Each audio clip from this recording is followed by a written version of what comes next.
Toujours, il s'agit d'incarner des idées dans un matériau sensible qui les rend touchantes, qui les rend émouvantes. Et du coup, il y a un rapport très étroit entre l'histoire de la philosophie et l'histoire de l'art, parce que les idées sont les mêmes. Il y a dans ces ambiances, il y a une dimension spirituelle aussi. Il y a une acoustique qui est très intéressante aussi, parce que ce sont des lieux faits pour que le son s'épanouisse.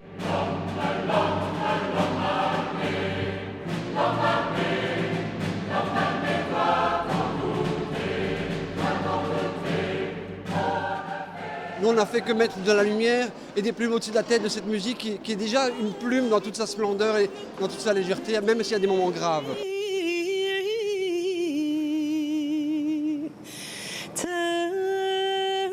Il y avait devant moi une petite fille de 12 à 14 ans qui s'activait sur son portable avec les 2 pouces et je voyais avec admiration le texte s'afficher avec une vitesse extraordinaire sur l'écran et je lui ai tapé sur l'épaule en lui disant « Je suis un illettré ». Dans ces 3 religions, on trouve des messages de douceur et d'amour absolument magnifiques, et pourtant, on pourrait argumenter l'idée suivante: pas une seule guerre aujourd'hui, je dis bien pas une seule, échappe à l'origine religieuse. Les chemins du travail sont tous tracés, hélas. Ils ne sont pas ceux de la vie. Je remercie le ciel d'avoir croisé le chemin de cet événement et d'avoir participé à cette première édition, mais je suis sûre que c'est parti pour longtemps.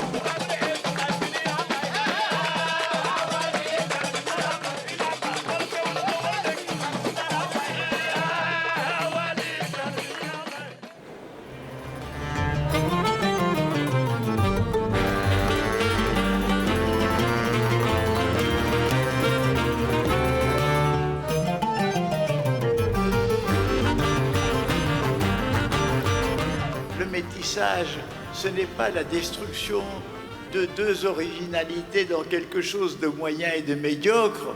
Le métissage, c'est une création nouvelle. Nous avons assisté à une création nouvelle ici.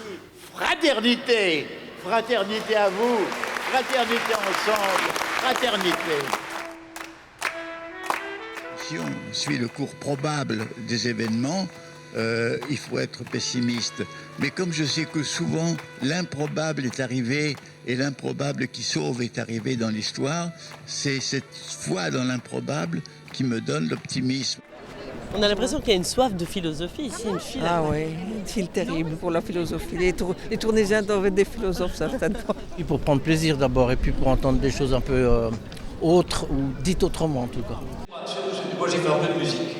Sur une portée, vous avez les notes, ok ? Vous avez aussi les silences. Si vous pouviez en interpréter quelques-uns, ça me ferait plaisir en conférence. D'accord. Les philosophes ont beaucoup de mal à rire, d'abord d'eux-mêmes, et en plus ils prétendent imposer un esprit de sérieux à l'ensemble de la société.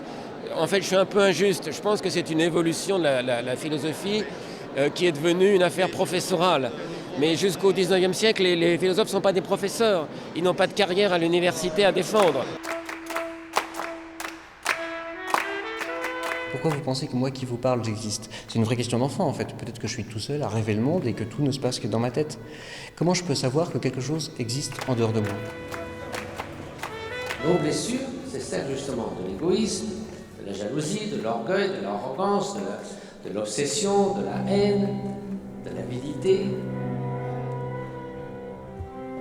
Un message de bonheur et un message qui fait sourire et qui permet d'avancer dans la vie de tous les jours.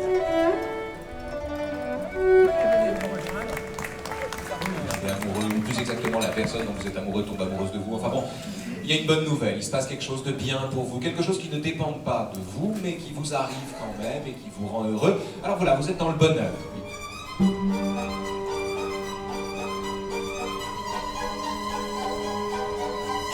Nous n'avons pas trouvé plus juste que la musique ou la poésie. On n'a rien d'autre. La diplomatie n'arrive pas, au contraire, la diplomatie prépare les guerres à venir.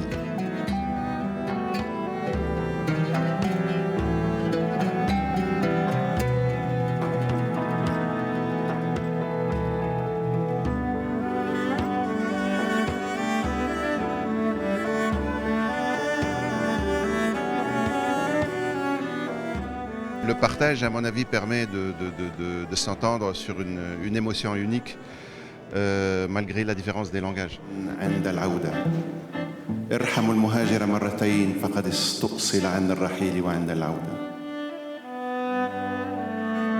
Ayez pitié de l'exilé. Il a connu 2 déchirures, celle du départ et celle du retour.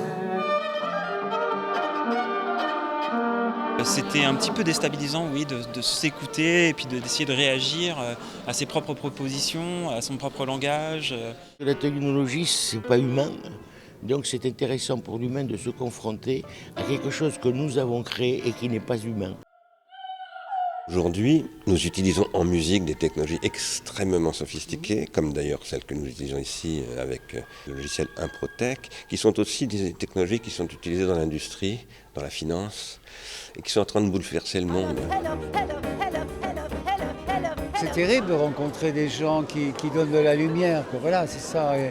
Et à ce moment-là, ça fait du bien parce que l'improvisation, souvent, c'est assez fatigant, mais quand tout d'un coup, il y a un relais qui arrive et qui remet de l'énergie, alors on se dit waouh, ça va, c'est bien. Vous voyez, c'est ça. Voilà. Entendre davantage, parce que quand on produit soi-même du sens de ce que l'on a entendu, eh bien on est davantage grandi, élevé, on a reçu, on a compris.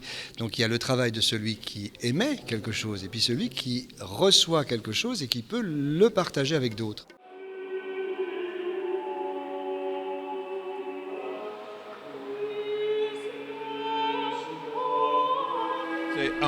C'est quelque chose comme une allocation universelle, un revenu inconditionnel. 2, c'est aussi très important de transformer nos espaces publics. C'est la magie de la philosophie qui fait que les gens sont happés quand il y a des questions, parce que c'est des textes qu'on choisit où il y a des vraies grandes questions. Qu'est-ce que c'est que voir les choses? Qu'est-ce que c'est que la vérité? Qu'est-ce que c'est que l'injustice? Donc c'est des vraies questions qui les concernent, et à partir du moment où le texte éveille ça chez eux, je dirais que c'est la magie du texte qui opère, et là c'est plus moi, c'est Platon. Après le massacre du Bataclan, je pensais à toutes ces familles endeuillées, comment expliquer à ceux qui sont restés ce qui s'est passé, c'était terrible. Il faut toujours essayer de comprendre pour agir. La religion n'est pas seulement une question personnelle, mais c'est aussi une institution qui devrait œuvrer dans la société pour le bien de tous, dans nos sociétés modernes qui sont des sociétés plurielles.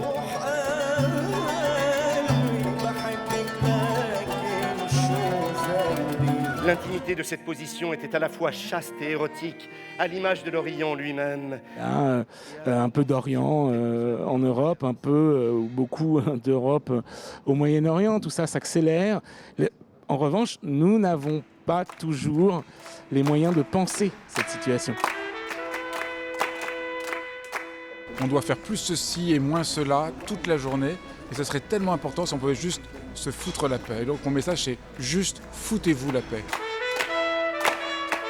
On mange des mousses, on mange des textures un peu souples, on mange du fade, on n'y trouve pas de produits vraiment très virils, et on voit bien comment notre époque est en train de se défaire, exactement comme la cuisine se défait.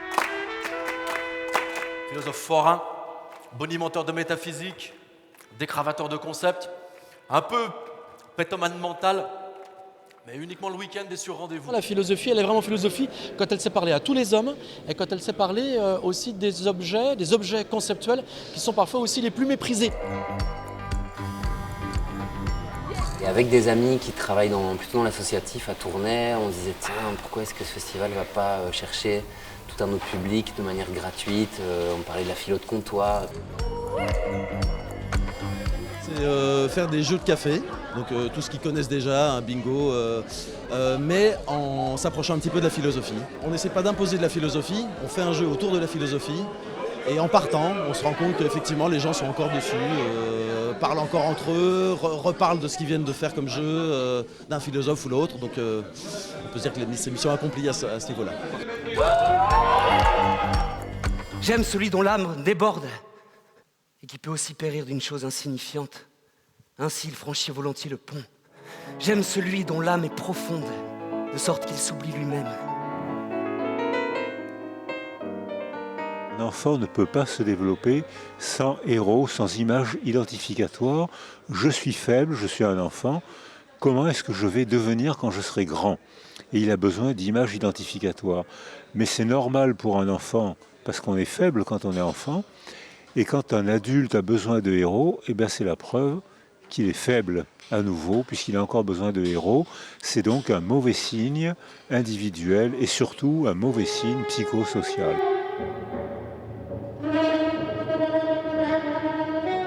La liberté et le rêve, en fait, c'est les deux grandes thématiques de Corto Maltese.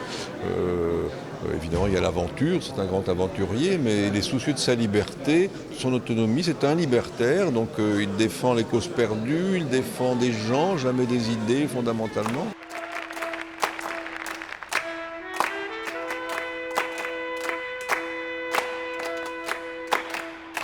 Alors la question, c'est qu'est-ce qui te fait lever le matin? Qu'est-ce qui te donne envie de...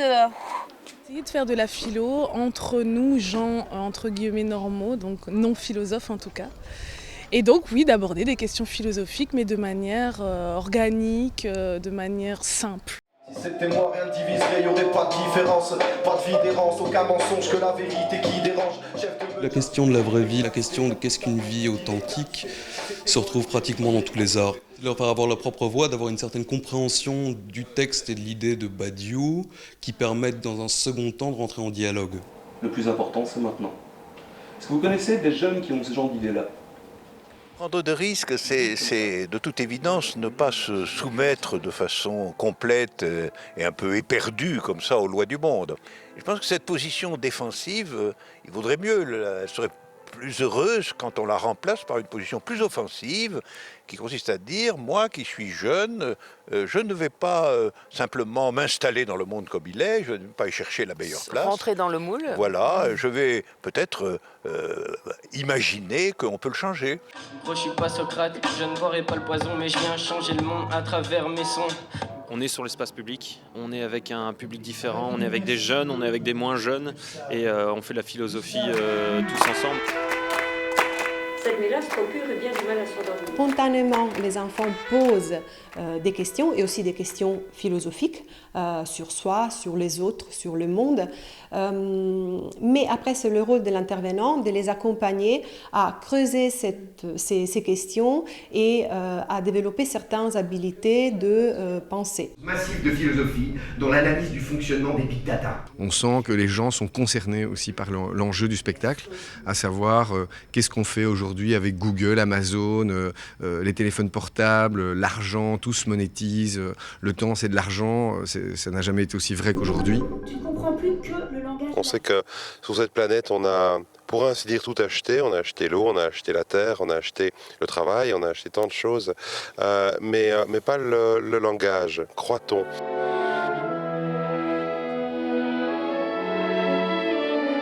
Entre le bavardage chrétien, nous retrouvons le mythe tragique, à nouveau surgi du génie de la musique. Ce mythe peut vous faire oublier les tourments et les incertitudes du temps présent. J'ai un faible pour Nietzsche parce que c'est un grand poète. Puis il est à part, quoi. C'est un grand philosophe et poète, ce qui est rare.